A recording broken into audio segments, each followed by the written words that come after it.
Am I the asshole for cutting off my parents and moving across the country after they beat my 7-year-old daughter with a wooden paddle for accidentally breaking a soap dispenser?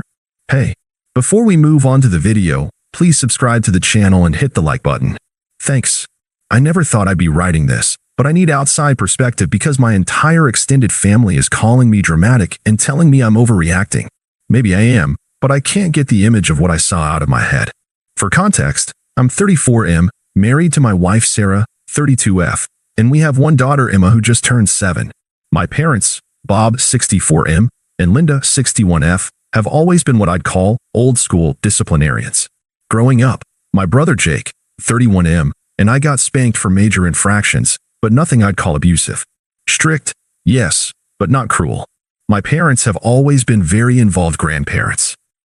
They live about 20 minutes away and watch Emma every Tuesday and Thursday while Sarah and I work.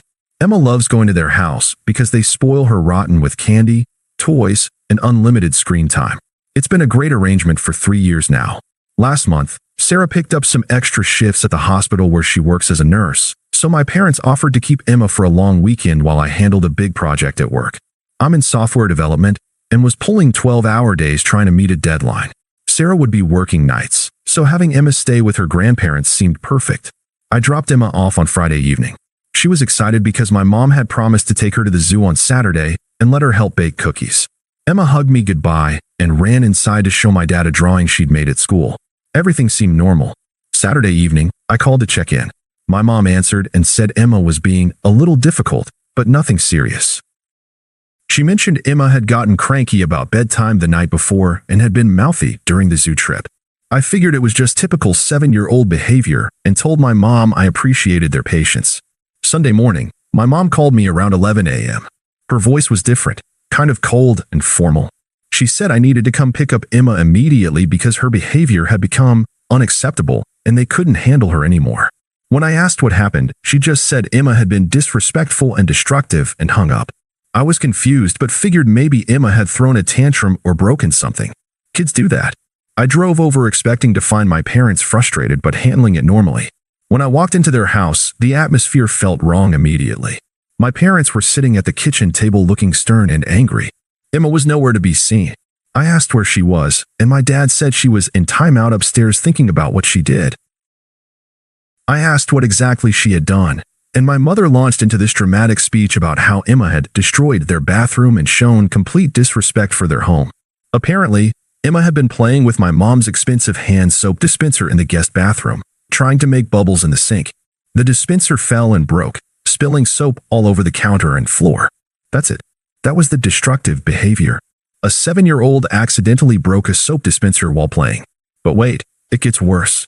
My mom continued explaining that when they confronted Emma about the broken soap dispenser, she lied right to their faces and claimed it was an accident. Then, when they told her she was in trouble, she apparently said, "That's not fair, it really was an accident." According to my parents, this constituted talking back and being disrespectful. They decided she needed to be taught a lesson about honesty and respect.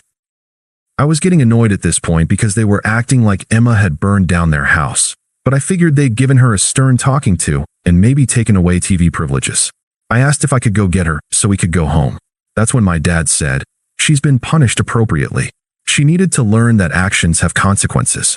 Something about the way he said punished appropriately made my stomach drop. I asked what he meant by that. My mom got defensive immediately.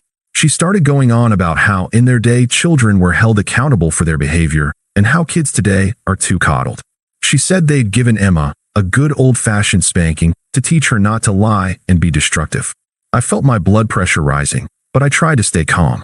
I asked exactly what they meant by spanking, hoping they meant a couple swats on the bottom over clothes. My dad stood up and crossed his arms. He said Emma had been bent over the bed and given 10 firm swats with a wooden paddle and then made to stand in the corner for an hour to think about what she'd done. I couldn't believe what I was hearing. A wooden paddle. 10 hits. For accidentally breaking a soap dispenser and insisting it was an accident. I demanded to see Emma immediately. My parents tried to argue, saying she was still being punished and needed to complete her timeout, but I pushed past them and went upstairs. I found Emma in my old childhood bedroom, standing in the corner facing the wall. When she heard me come in, she turned around, and I will never forget what I saw. Her face was red and streaked with tears. Her nose was running, and she looked terrified. But what really broke my heart was how relieved she looked to see me, like she'd been rescued. "Daddy," she cried and ran to me. I picked her up, and she clung to me like her life depended on it, sobbing into my shoulder. Through her tears, she kept saying, "I didn't mean to break it, Daddy. I was just trying to make bubbles." I told them it was an accident, but they said I was lying. "It really was an accident, Daddy. I promise." I was trying to comfort her when my parents appeared in the doorway. My mother had the nerve to say, "She's manipulating you with those tears. Don't fall for it." That's when I lost it. I told them they had absolutely no right to hit my daughter, especially not with a wooden paddle, and especially not over something so trivial. I said a broken soap dispenser was not worth traumatizing a child over. My dad got in my face and said I was raising a spoiled brat and that Emma needed to learn respect. He said if I didn't discipline her properly, they'd have to, and that's what grandparents were for. I told them they were never watching Emma again, and that if they ever laid a hand on her again, I'd call the police. My mother started crying and saying I was being dramatic and cruel, and that they'd raised me and my brother just fine with the same discipline. She said I was turning Emma against them and destroying the family. I didn't care. I took Emma home. That evening, while giving Emma a bath, I saw the bruises on her bottom and thighs, dark purple marks in the clear shape of a paddle. Some were already turning yellow around the edges. My 7-year-old daughter looked like she'd been beaten. I took pictures and called our pediatrician immediately. Dr. Martinez saw us first thing Monday morning. She documented the bruises and filed a report with Child Protective Services as required by law. She also recommended Emma see a child psychologist to help process the trauma. When CPS contacted my parents, they were furious. They called me screaming about how I'd sicked the government on them and destroyed their reputations. My dad said I was an ungrateful son who was ruining their lives over nothing. My brother Jake called me that same day. He said our parents were devastated and that I was blowing this way out of proportion. He reminded me that we both got spanked as kids and turned out fine. He said I was being overly sensitive and punishing them for being loving grandparents who cared enough to discipline Emma properly. Then the rest of the family got involved. Aunts, uncles, cousins, all calling and texting me about how I was tearing the family apart and being vindictive. My mom's sister actually said I was lucky to have parents who cared enough about Emma to correct her behavior and that most grandparents wouldn't bother. They all kept emphasizing that it was just a spanking and that I was making a mountain out of a molehill. Several relatives accused me of using Emma as a weapon to hurt my parents. The worst was my paternal grandmother, who called me crying and begging me to forgive and forget because my parents were good people who made a mistake. She said I was breaking an old woman's heart by keeping Emma away from her great-grandparents. Sarah was completely supportive of my decision, thank God. She was horrified when she saw the bruises and said she never wanted Emma alone with my parents again. But even some of her family members started questioning whether we were being too harsh, especially after my parents reached out to them directly, crying about how we'd abandoned them. The CPS investigation concluded that while the punishment was excessive, it didn't rise to the level of criminal abuse since it was a one-time incident and my parents had no prior reports. They recommended family counseling and parenting classes for my parents if they wanted continued contact with Emma. My parents refused both recommendations. They said they wouldn't be treated like criminals and that CPS had no right to interfere with grandparents' relationships with their grandchildren. They demanded I drop the whole thing and move on like adults. When I refused, they tried a different approach. They started sending Emma gifts, cards, and letters. The cards all said things like, "Grandma and Grandpa miss you so much," and "We love you even though Daddy is keeping us apart." Emma would ask why she couldn't see her grandparents anymore, and I tried to explain in age-appropriate terms that they had hurt her and needed to learn better ways to handle problems before she could visit them again. My parents also started showing up places they knew we'd be. Emma's school pickup, her soccer games, the grocery store near our house. They'd try to approach Emma directly, which forced me to intervene and created public scenes that embarrassed everyone. After 2 months of harassment, I sent them a certified letter stating that any further unwanted contact would be considered stalking and I'd seek a restraining order. That finally stopped the ambush encounters, but they ramped up the family pressure campaign instead. Suddenly every family gathering became about me. My cousin's wedding turned into an intervention about how I was holding a grudge and hurting innocent people. My uncle's birthday party was ruined because my parents showed up crying about their stolen granddaughter. The family started excluding Sarah and me from events, saying our presence created too much drama because my parents would get upset. Then they'd send us guilt trips about how we were missing out on family time and depriving Emma of her extended family. Jake escalated things last month when he confronted me at my workplace. He cornered me in the parking lot and said I was being childish and destroying mom and dad over nothing. He said Emma was probably over it by now, and I was traumatizing her more by keeping her from her grandparents. When I tried to walk away, he grabbed my arm and said I needed to man up and fix this situation because our parents were making themselves sick with worry. He said if I didn't reconcile soon, he'd consider taking legal action to force grandparent visitation rights. I told him to back off and never threaten me again, but he just laughed and said I'd gotten soft and needed to remember what family loyalty means. That night, I found out Jake had been telling people at Emma's school that Sarah and I were alienating Emma from her loving grandparents due to a minor disagreement. Some of the other parents started looking at us differently, and Emma's teacher pulled me aside to ask if everything was okay at home. I was furious. I called Jake and told him if he ever discussed my family situation with anyone again, especially around Emma's school, I'd sue him for defamation. He said I was losing my mind and becoming paranoid. 3 weeks ago, my parents tried one final manipulation tactic. They sent a letter addressed to Emma directly, saying they were very sick and might not have much time left and wanted to see their precious granddaughter one last time. Emma found the letter before I did and came to me crying, asking if her grandparents were going to die. I had to explain that they weren't actually sick. They were just trying to make her feel bad so she'd want to see them. That letter was the last straw for Sarah. She said we needed to consider moving away from the area to get away from my family's harassment. We started looking at houses in other states where I could work remotely. When word got out that we were planning to move, the family meltdown reached nuclear levels. My parents threatened to sue for grandparent rights. Jake said I was kidnapping Emma and committing parental alienation.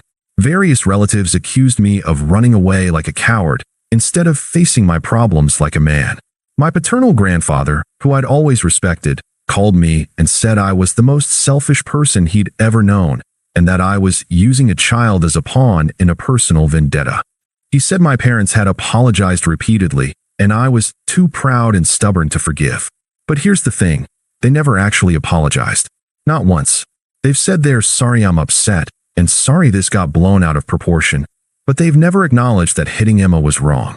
They still insist they were justified and that I'm overreacting. Last week, my mom sent me a long email saying she'd been reflecting and wanted to rebuild our relationship. She said she understood I was protective of Emma and she respected that, but she hoped I could find it in my heart to forgive an old woman who loves her granddaughter. The email was full of manipulation tactics. She talked about how much they'd sacrificed to help us with childcare over the years and how they'd always been there for Emma. She said they were willing to compromise and work with us to restore trust. But buried in the middle of the email, she wrote, "We still believe Emma needed some form of correction for her behavior that day, but we're willing to discuss alternative discipline methods that you find more acceptable." Even in her apology, she couldn't admit that Emma didn't deserve to be punished at all for accidentally breaking a soap dispenser. She was still trying to negotiate how much they'd be allowed to hurt my daughter in the future. I didn't respond to the email. Yesterday, Sarah and I put an offer on a house 3 states away. It's in a great school district, and I can work completely remotely. We told Emma we were moving for a new adventure, and she's actually excited about it. But the guilt is eating me alive. My entire extended family is telling me I'm destroying relationships over pride and stubbornness. They say I'm punishing everyone for my parents' one mistake. They insist that families should forgive each other and that I'm modeling unforgiving behavior for Emma. Jake sent me a final text yesterday. "You're dead to me until you fix this. Mom and Dad are heartbroken, and it's all your fault." Emma is going to grow up knowing her father kept her from people who loved her over a stupid soap dispenser. I hope you can live with that. Part of me wonders if I really am overreacting. It was one incident. My parents are older and maybe just didn't realize how hard they were hitting. Emma seems to be doing okay now, though she still flinches sometimes when adults raise their voices. Maybe I should consider supervised visits or family counseling. But then I remember those bruises. I remember how terrified Emma looked standing in that corner. I remember how she clung to me like I was saving her life. And I remember that my parents still think they were right to do it. I also think about what message it would send to Emma if I forced her to maintain a relationship with people who hurt her and refused to acknowledge it was wrong. Would she learn that her safety and feelings don't matter as much as keeping adults happy? Would she learn to accept abuse to preserve relationships? Sarah says I'm doing the right thing, but even she's starting to worry about the toll this is taking on me. I'm not sleeping well. I'm constantly checking over my shoulder for family members who might confront me, and I'm second-guessing every parenting decision I make. The hardest part is that I genuinely loved my parents before this happened. They weren't perfect, but I thought they were good people who loved Emma. Now I don't know who they really are. The people who beat my daughter and refused to admit it was wrong feel like strangers to me. I keep thinking about what kind of people can look at a 7-year-old's bruised legs and feel justified about it. What kind of people can watch a child cry in terror and think they're doing the right thing? What kind of people can refuse to acknowledge they were wrong even when confronted with photographic evidence of the harm they caused? So I'm asking strangers on the internet, am I the asshole for refusing to speak with my parents after they beat my daughter as punishment for accidentally breaking a soap dispenser? Am I really being dramatic and unforgiving? Or am I protecting my child from people who have shown they're willing to hurt her? The move is happening in 2 weeks. Once we're gone, there's probably no coming back from this. My parents will likely never see Emma again, and I'll lose my entire extended family. Emma will grow up without grandparents, great-grandparents, aunts, uncles, and cousins who could have enriched her life. But she'll also grow up safe from people who think hitting children with wooden paddles is acceptable punishment for accidents. I think I can live with that trade-off, but I needed to write this all out to be sure. Update. Thank you to everyone who responded. Reading your comments has helped me realize I'm not crazy or overreacting. Several people shared their own experiences with family members who refused to respect boundaries around children, and it's clear that people who won't acknowledge wrongdoing rarely change their behavior. A few people asked about Emma's therapy progress. She's been seeing Dr. Kim for 2 months now, and it's helping tremendously. Emma has been able to articulate that she felt scared and confused when her grandparents hit her because she really didn't mean to break anything. Dr. Kim says Emma's reaction is completely normal and that maintaining distance from my parents is absolutely the right choice for her emotional well-being. Emma also told Dr. Kim that she feels safer knowing that Daddy won't let anyone hurt her again. That statement alone confirmed for me that I'm making the right decision. We close on our new house next Friday. Emma is excited about her new room and the big backyard. We found a great elementary school and have already connected with some neighbor families who have kids her age. To the family members who I know are reading this, I'm done explaining myself to you. You've made it clear that you value maintaining comfortable relationships more than protecting a child from harm. Emma and I deserve better than that. We'll be just fine without people who think hitting 7-year-olds with wooden paddles is acceptable behavior. Thanks for watching. Make sure to subscribe to the channel and hit the like button.